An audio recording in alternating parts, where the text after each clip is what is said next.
Hello students.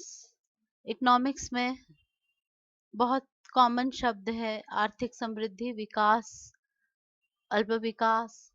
हम हमेशा सुनते हैं इकोनॉमिक ग्रोथ, डेवलपमेंट और अंडर डेवलपमेंट इत्यादि कॉन्सेप्ट्स के बारे में।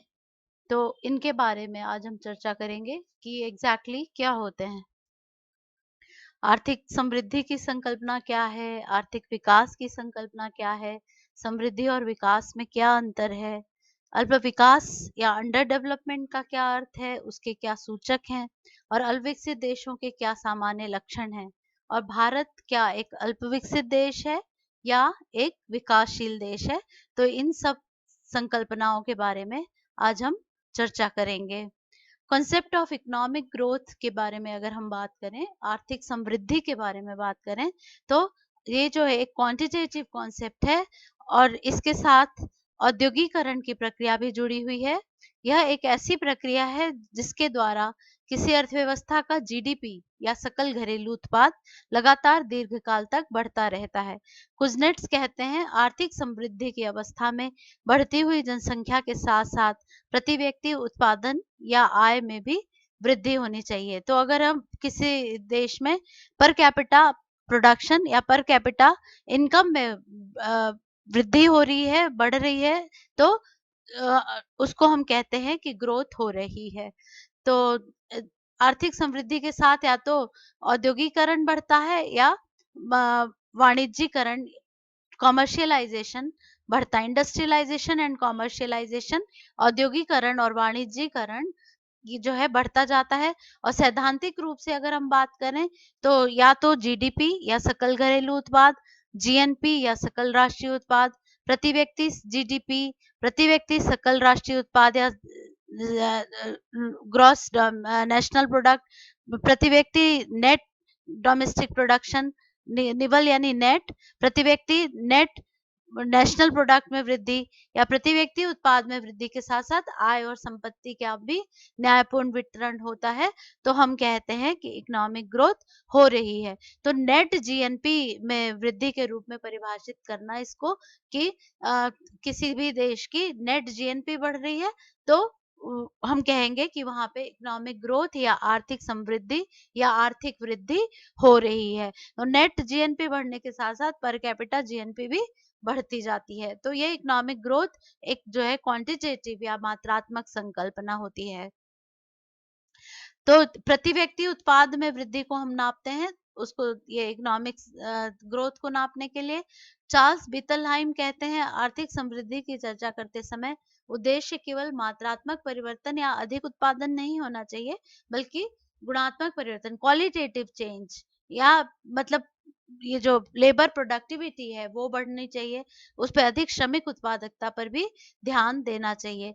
तो इस प्रकार के गुणात्मक परिवर्तन द्वारा ही अर्थव्यवस्था उच्च विकसित स्तर पर पहुंच सकती है। इकोनॉमिक डेवलपमेंट की बात हम करें तो विकास की प्रमुख समस्या गरीबी की सबसे भयानक किस्मों पर सीधा प्रयास करना, ये एक क्वालिटेटिव कॉन्सेप्ट है। गरीबी, भुखमरी, बीमारी, अशिक्षा, बेरोजगारी, असमानता जैसी समस्याओं के उन्मूलन को विकास के मुख्य लक्ष्यों में शामिल किया जाना चाहिए। परंपरागत विचारधारा में आर्थिक विकास एक ऐसी स्थिति है जिसमें सकल राष्ट्रीय या घरेलू उत्पाद 5 से 7% प्रतिवर्ष की दर से बढ़ता रहे और उत्पादन और रोजगार संरचना में इस प्रकार परिवर्तन हो कि उसमें कृषि का हिस्सा कम होता जाए और मैन्युफैक्चरिंग सेक्टर और तृतीय क्षेत्र, टर्सरी सेक्टर का हिस्सा बढ़ता जाना चाहिए। उसको हम इकोनॉमिक डेवलपमेंट कहते हैं। आर्थिक विकास के नए दृष्टिकोण में भौतिक कल्याण में वृद्धि, खास तौर पर उन लोगों के भौतिक कल्याण में जिनकी आय बहुत कम है, गरीबी अ, अ, और आय असमानता और बेरोजगारी का निस्तारण आदि को शामिल किया जाता है। कहीं कहीं स्पेलिंग मिस्टेक है तो प्लीज इग्नोर इट। पर्यावरण संरक्षण को भी अब हम विकास का अभिन्न अंग मानते हैं। तो हम क्या देख रहे हैं, जो इकोनॉमिक डेवलपमेंट हो रहा है तो इकोनॉमिक प्रॉब्लम्स को हम मीट आउट कर रहे हैं और उसके अलावा जो फिजिकल वेलफेयर है, भौतिक कल्याण है, वो बढ़ रहा है। इन्वायरमेंटल कंजर्वेशन को भी हम ध्यान दे रहे हैं। तो ऑल राउंड डेवलपमेंट जो क्वालिटेटिव चेंज एक आ रहा है देश के अंदर। आर्थिक समृद्धि देश के उत्पादन में या अधिक सही रूप में बोलें तो प्रति व्यक्ति उत्पादन में समय के साथ साथ क्या वृद्धि है यह बताता है। इसके विपरीत आर्थिक विकास की संकल्पना अधिक व्यापक संकल्पना है।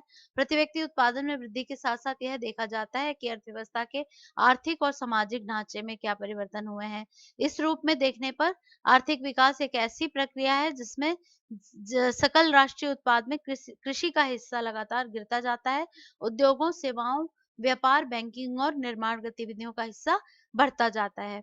आर्थिक समृद्धि के जांच के लिए राष्ट्रीय आय के आंकड़ों पर गौर करना पड़ता है, जबकि आर्थिक विकास का अनुमान मुख्य रूप से जो ढांचागत परिवर्तन है, स्ट्रक्चरल चेंजेस हैं, उनके आधार पर लगाया जाता है। जैकब वाइनर कहते हैं, अल्पविकसित देश वह है जिसमें उपलब्ध पूंजी, श्रम शक्ति, प्राकृतिक साधनों आदि के अधिक उपयोग की काफी संभावनाएं हैं, जिसमें वर्तमान जनसंख्या के रहन सहन के स्तर को ऊंचा किया जा सके और यदि प्रति व्यक्ति आय पहले से ही अधिक है तो रहन सहन को नीचे किए बिना अधिक जनसंख्या का निर्वाह किया जा सके। तो हम क्या कहेंगे, अल्प विकसित देश क्या है? तो वह है जिसमें एक और मैन पावर की क्षमता का बहुत कम उपयोग हो पा रहा है, दूसरी ओर प्राकृतिक संसाधनों का भी प्रयोग नहीं हो पा रहा है। तो उपलब्ध पूंजी और श्रम शक्ति, प्राकृतिक साधन जो इसमें अनयूटिलाइज्ड रहते हैं। तो अल्पविकसित देशों के सामान्य लक्षण को हम जानेंगे, फिर हम जानेंगे कि भारत किस प्रकार का देश है। तो अल्पविकसित देशों में क्या होता है, प्रति व्यक्ति आय का स्तर नीचा होता है, पूंजी का अभाव होता है, स्कार्सिटी ऑफ कैपिटल, जनसंख्या का भार बहुत अधिक होता है, कृषि पर निर्भरता बहुत होती है, डिपेंडेंस ऑन एग्रीकल्चर, औद्योगिक रूप से यह पिछड़ा होता है, श्रम उत्पादकता का स्तर नीचा होता है, तकनीकी पिछड़ापन पाया जाता है, बेरोजगारी या अनएम्प्लॉयमेंट होता है, मानव कल्याण का स्तर नीचा होता है, आर्थिक असमानताएं होती हैं, व्यापक गरीबी और आर्थिक निर्भरता, ये सारे पॉइंट्स हैं जो एक देश को अल्प विकसित देश बनाते हैं। तो हम जो है ये वर्ल्ड बैंक की जो 2019 का रिपोर्ट है उसमें डॉलर्स में अगर हम देखें तो हाई इनकम कंट्रीज का आप देख रहे हैं $44,540 एक तरफ है, 44,540 उच्च आय वाले देशों का, लो एंड मिडिल इनकम कंट्री का 5,080, मिडिल इनकम, लो इनकम के बहुत है 779, लोअर मिडिल इनकम के 2,000 176.6 और अपर मिडिल इनकम 9,040। तो ये सारा जो है एक क्राइटेरिया 2019 के लिए वर्ल्ड बैंक ने बनाया है। इससे अधिक आय वाले देश हाई इनकम के होंगे और इससे नीचे जो है 779.8 से नीचे लो इनकम वाली कंट्रीज होती हैं। अब हम पूरे वर्ल्ड का देखें तो एवरेज जो पर कैपिटा इनकम है वो 11,428 करेंट जो जीडीपी पर कैपिटा है वो दिख रहा है। ईस्ट एशिया एंड पैसिफिक का 8,222.1, Europe and central Asia 24,696.3, European union का 34,843.3, हेवीली इंडेटेड पुअर कंट्रीज का आप देखिए, जो पुअर कंट्रीज और रिच कंट्रीज में कितना वास्ट डिफरेंस आप देख रहे हैं। नॉर्थ अमेरिका की $63,000 के करीब है। Latin America least developed countries का जो है 1069.7, middle east and north America 8,104.5, middle east and north America excluding high income countries, sorry, middle east and north Africa 3,793.9, और अमेरिका का आप देखिए कितना जो है लो इनकम कंट्रीज और ये नॉर्थ अमेरिका के बीच में कितना वास्ट डिफरेंस है। तो जो अब अल्पविकसित देश होते हैं उसमें जनसंख्या में बहुत तेज वृद्धि होती है, 2% प्रतिवर्ष या उससे अधिक। औद्योगिक रूप से ये पिछड़े हुए होते हैं, जीडीपी में उद्योगों का कम योगदान होता है, कार्यकारी जनसंख्या का भाग या वर्किंग पॉपुलेशन का भाग बहुत जो है उद्योगों में कम होता है, पिछड़ा हुआ औद्योगिक ढांचा होता है, उत्पादकता का नीचा स्तर होता है, तकनीक पिछड़ी होती है, और रिसर्च एंड डेवलपमेंट का नीचा स्तर, बेरोजगारी, बड़े पैमाने पर बेरोजगारी और कृषि क्षेत्र में डिस्गाइज्ड एम्प्लॉयमेंट यहाँ पर या प्रच्छन्न बेरोजगारी, अदृश्य बेरोजगारी पाई जाती है। अर्थव्यवस्था की वे विशेषताएं क्या है जिसके आधार पे उसे अल्पविकसित कहा जा सकता है? आर्थिक आयोजन की प्रक्रिया के दौरान भारतीय अर्थव्यवस्था में आर्थिक समृद्धि और संरचनात्मक परिवर्तनों का क्या स्वरूप रहा है और क्या इनके आधार पर यह कहा जा सकता है कि भारतीय अर्थव्यवस्था एक विकासशील अर्थव्यवस्था है? तो अभी हमने देखा कि अल्पविकसित देशों की जो विशेषताएं हैं वो क्या हैं। तो इस पक्ष में है कि भारत एक अल्पविकसित अर्थव्यवस्था है या एक अंडर डेवलप्ड इकोनॉमी है। यहाँ पर हम देखते हैं राष्ट्रीय आय और प्रति व्यक्ति आय का नीचा स्तर है, आय का न्यायपूर्ण वितरण है, व्यापक गरीबी, हाई इंसिडेंस ऑफ पॉवर्टी, कृषि की प्रधानता, जनसंख्या में तेज वृद्धि और ऊंचा निर्भरता अनुपात, पूंजी का अभाव, मानव कल्याण का स्तर नीचा है, यहाँ बेरोजगारी और तकनीकी पिछड़ापन पाई जाती है। भारत में जो है ग्रॉस डोमेस्टिक प्रोडक्ट अगर हम 2018 के उस पे देखें तो 2.72 लाख करोड़ था। जीडीपी पर कैपिटा 2009 यूएसडी थी। National income 10.39 lakh crore. United states का 63,690 डॉलर्स 2018 की है ये पर कैपिटा। चाइना की 18,170 पर कैपिटा इनकम। जापान की 44,380 है ना। तो ये जो है पीपी यानी परचेजिंग पावर पैरिटी में डॉलर्स के टर्म्स में अगर हम देखें तो हम देख रहे हैं कि अमेरिका, चाइना, जापान से हमारी जो इंडिया की जो पर कैपिटा जीडीपी है वो बहुत कम है। यहाँ पर जो richest 1% of Indians own 58.4% of wealth.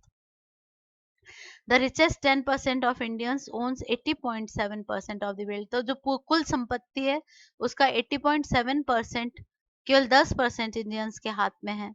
This trend is going in the upward direction every year, which means the rich are getting richer at a much faster rate than poor. तो ये जो है गैप जो बढ़ता जा रहा है. Index India has been classified as a country with serious levels of hunger according to 2019 Global Hunger Index, and it has been ranked 102 out of 117 countries in terms of severity of hunger. The country with the severest problem of hunger at rank 117 is central African Republic. तो जहाँ central African Republic का 170वां स्थान है वहाँ India 102 number पे है। The global hunger index calculates that level of hunger and under nutrition world wide. यहाँ पर भारत एक विकासशील अर्थव्यवस्था है उसको जानने के लिए हम देखेंगे भारत में आर्थिक विकास के मोटे तौर पे दो पहलू हैं, मात्रात्मक और ढांचागत। मात्रात्मक दृष्टि से हम इसकी राष्ट्रीय आय संबंधी प्रवृत्तियां देखें या नेट नेशनल इनकम में वृद्धि को देखें या प्रति व्यक्ति आय के वृद्धि को देखें तो यहाँ हम देख रहे हैं कि यहाँ पर परिवर्तन आ रहे हैं। रोजगार संरचना में भी धीमी गति से परिवर्तन आ रहे हैं।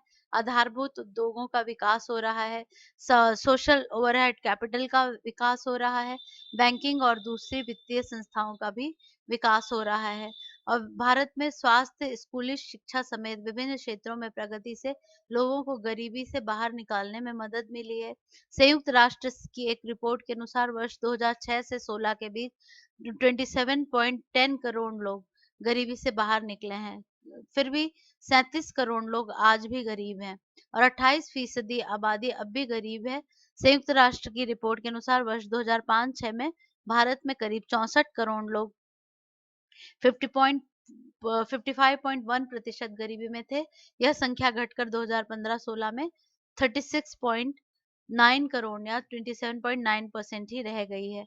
तो ये 27 करोड़ लोग, यहाँ पे करोड़ होना चाहिए, 27 करोड़ लोग इससे गरीबी से निकले हैं। तो इस इन आधारों पर हम कह सकते हैं कि भारत एक विकासशील देश है। Thank you.